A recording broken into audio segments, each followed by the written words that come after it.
let me show you. Here's a really bad spot right here. All of this right here. Let me show you in real time how long it takes me to get that out. Ooh.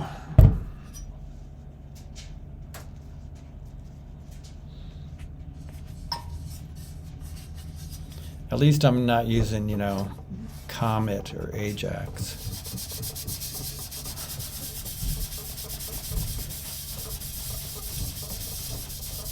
At first, it seems like it's not doing anything.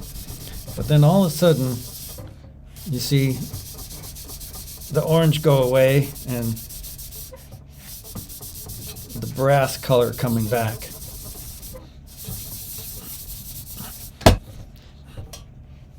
It takes kind of a lot of this stuff to really do the job.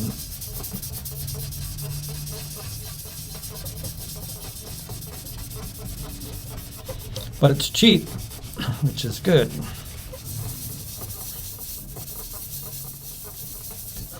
I listed a saxophone for sale once, a silver alto, and I polished off just a little bit of the tarnish on it so people could see how good the silver looked.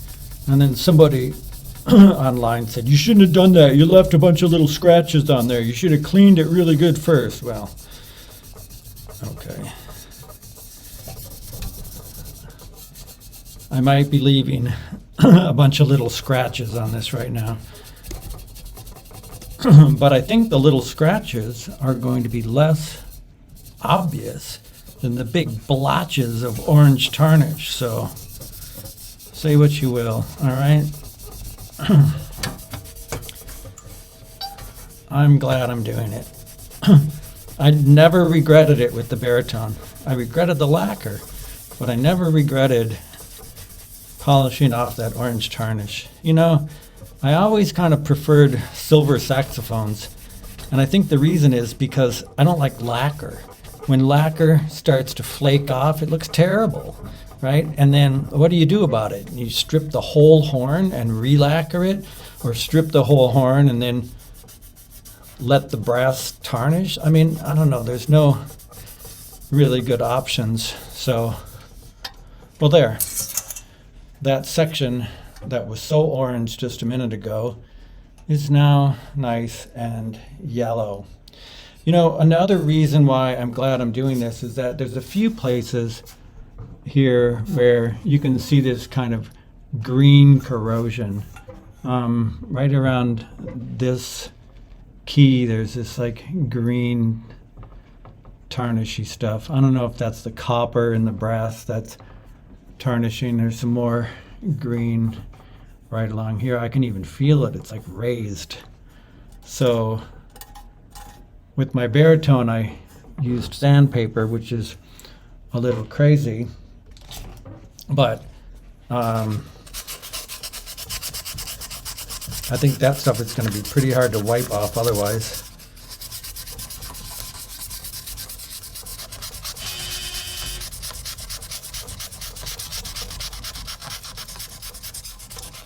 Yeah, I don't think I would repeat what I did before and take sandpaper to a saxophone completely. I mean, I'm doing a little spot here just for illustration, but that is a little more destructive than the Barkeepers Friend. Yeah, that definitely leaves scratches behind. I have a ways to go. I probably won't do the whole thing, but I really want to just get all of this really bright orange stuff off. And we'll see about the keys. I might just decide not to do the keys at all. So I think I discovered something that makes this go a little bit faster. I was polishing and having to push really hard with my fingers, and it was getting tiring. I'm old. So then I started using this cork inside the rag, and that gave me a little more pressure. So now I'm going to use this little piece of wood. This is the same piece of wood I used to pull my dents. I stuck this inside the horn and used a C-clamp to pull the dent out of that horn. And so what I'm going to do here is just wrap that in this little rag, put some goop on there, and let's see if this doesn't make it go faster. I'll demonstrate here on the inside of the bell, which really needs a lot. Okay.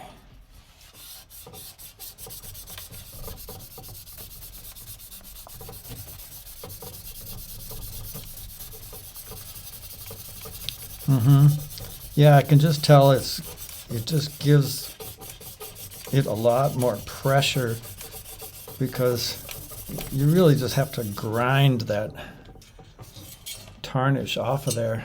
So I kind of like this method. It takes some of the pressure off my fingers, which I would like to save in order to play the saxophone when I'm done.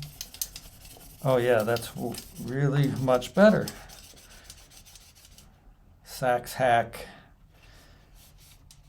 tip for you. Oh yeah. Oh yeah, and then, this is a little rounded piece of wood. It's actually quarter round. So it follows the curves of the horn, I think, kind of nicely. Oh yeah, man, that's really easier.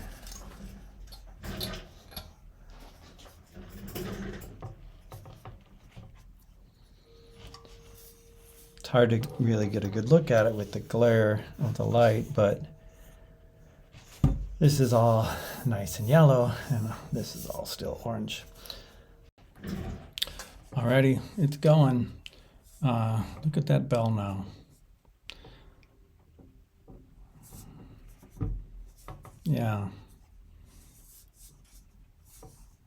I don't know. I like it. I think it's really pretty. One other thing I discovered,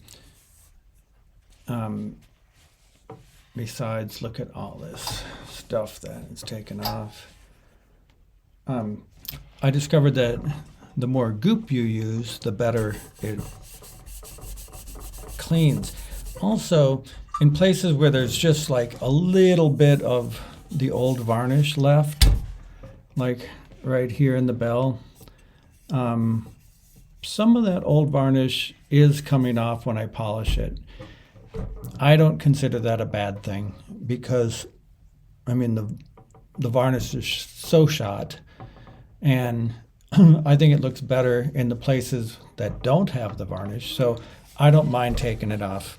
Yeah, I know people are gonna hate me for this, but like I say, it's my saxophone. And all right, let me vent about professional techs for a second. I respect the pros. I respect people like Matt Storer, who really knows what he's doing, and he posts videos online to help people like me and people better than me learn techniques about working on instruments. The thing is, I can't afford Matt Storer, and neither can this saxophone. A 1930s Pan American alto is never going to be worth money. And so I'm not going to bring this in and pay $1,000 to get it overhauled, right? So that sort of leaves me to do it myself. I told you the story of the Martin C. Melody I brought to a saxophone shop, and they wanted $1,000. And short of that, they wouldn't touch it. And the same with the baritone. I took it to a shop to see if they could maybe fix those dents, and they were just like, no way. This is more than we want to get into, and it's not worth the money. Okay, fine. I can accept that. All right.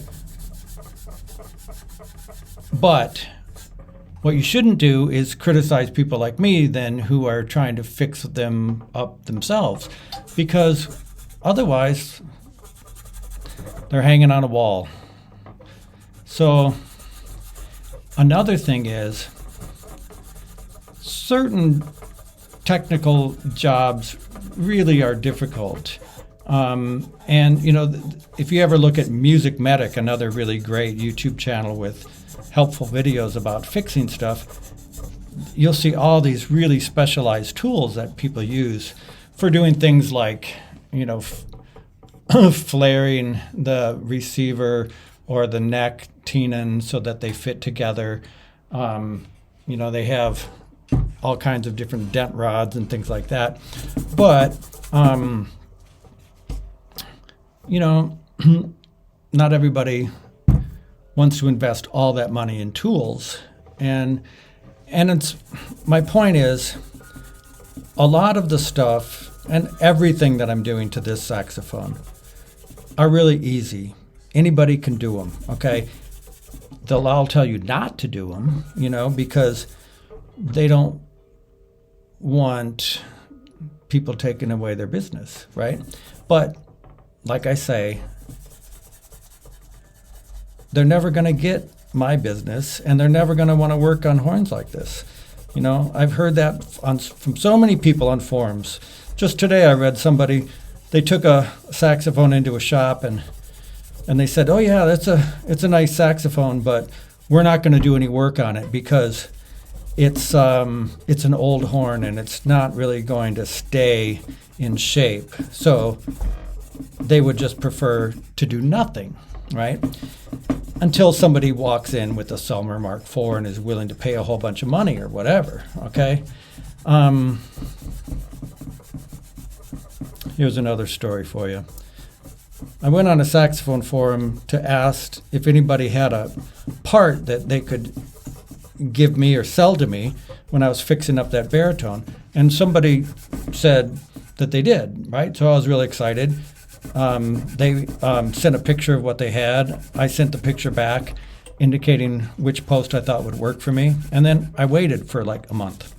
Finally, I wrote back and said, hey, what about that post? Were you going to send that? And then suddenly they had changed their tune. They're like, well, those posts are hard to come by. My supplier doesn't have them anymore. They're expensive, blah, blah, blah. I'm like, well, why would you have offered it to me in the first place?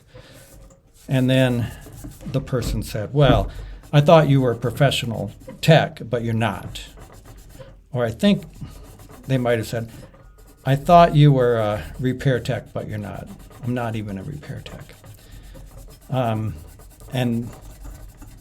then it came out that this person had seen my blog.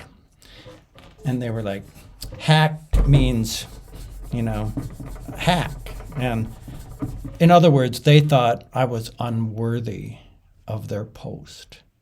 And I really think that this person wanted me to fail, right? They went on to say, well, you know, if you really want to learn how to be a tech, I could teach you for $85 an hour. And I was like, okay, are you going to work on this shitty baritone sax that I bought for $300 for $85 an hour? You're not going to work on it. So what recourse do I have? Trash it or do it myself, right? So I don't know, man. I've encountered a lot of snobbery from professional techs, just like anybody who works anywhere. You know, you take your bicycle into a bike shop, those guys are such fucking snobs. Everybody knows it. They're like, oh, it's a Shimano derailleur. Oh, you should really get a blah, blah, blah kind instead or whatever. You know, fuck that. I took a stove into a camping store once, and the guy was like, oh, yeah, you know, no, I can't do anything with this. This is the, and you know, fucking people. Okay, they just want an opportunity to feel a little bit better about themselves by making someone else feel a little bit worse about themselves. You know, it's an old story, and it's a story I'm tired of. So, yeah, let people say this guy is encouraging an army of hacks out there. It's true. I want people to work on horns themselves. I want people to stop being so afraid of buying old horns. And I don't know, I'm hoping that some of that snobbish attitude will go away. You know, I don't want to do any damage. And the person who decided not to give me the post said that they have to deal with a lot of horns that amateurs like me tried to work on. Okay, I get that. If you watch this channel and you try this at home and you really fuck it up, and then don't take it to a shop and say, yeah, I watched this YouTube channel and the guy made it seem really easy. Well, you know, do it at your own risk. But I am, and I'm glad I am. So this $120 eBay Pan American Alto is going to kick ass when I'm done with it. I know it is. It's already my favorite alto I've ever had before I did the fixing. So, okay, so what if I'm destroying the vintage collectible character of it? You know, fuck the collectors. These things deserve to be played, you know, and I don't know. I've seen that attitude out of a lot of guitar players too over the years. You know, people are like, oh, you know, this is a 1960s Fender Stratocaster before they went to Mexico. You know, the Mexican ones suck. You know, people say it about cons, and maybe I've been influenced by them too, because I try to avoid buying the Mexicans myself. But, you know, a lot of people buy things, you know, look at mouthpieces. Oh my God, people like, ooh, this is an original Fifth Street, New York, you know, Meyer mouthpiece or whatever, before they moved to whatever place, and then their mouthpieces got worse. You know, this is a slant signature, whatever mouthpiece, you know. Give me a fucking break. Do you really think that that's going to transform your playing? You know, some people think that they're valuable, and because of that, they are valuable, right? Just like baseball cards. You know, if everybody's like, oh, this card is really worth money, or this old piece of depression glass or something, you know? Well, okay, everybody right now is gaga over Con 10Ms and Yamaha purple labels, you know?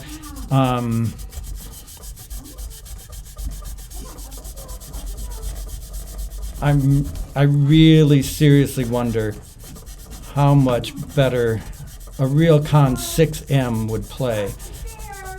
A Naked Lady Con versus this Pan American Alto. Okay, so yeah, you know, here's the deal, you guys.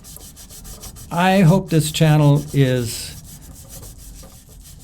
a challenge to the orthodoxy about working on instruments. You know, there's all this conventional wisdom about stuff you shouldn't do, and attitudes that people have about what's valuable and what isn't.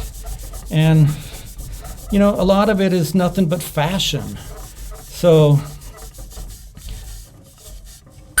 I'm not a slave to fashion, as you can see, and I don't care, you know. And that's how I feel about saxophones. I'm going to play the ones that I like. I'm going to fix them up so that they play well for me. I'm going to make them look cool, in my opinion. And I don't care about somebody else's opinion. So, I don't know. Hopefully there's some others out there who feel the same way. Thanks for listening. Forgive me for all the venting. I'm making a lot of progress here. Started to work on the back side of the horn. Look at the night and day difference between the part I cleaned and the part I didn't clean. Yeah, unfortunately, you know, it's not going to match. I mean, some of the places where I scraped off tarnish are so much lighter than the areas that still have lacquer, and it's a lot of work to try to get that lacquer off. So, oh well, it is what it is. You know, when I put car wax on it and polish that a little bit more, wipe off all the excess, it might not look as noticeable. Just one more tip before I have to go to the fish fry with my family. Working around the tone holes and around the posts is kind of difficult. So what I found was I just have this paintbrush, which I use for various things, and I just wrap that around the washcloth, and then I can get that right in between the posts and the tone holes, and I don't have to worry too much about the needles hurting me. It also allows me to put a little more pressure on those areas, and that's been working pretty well. So I got this almost all the way polished in one sitting, so that's not so bad.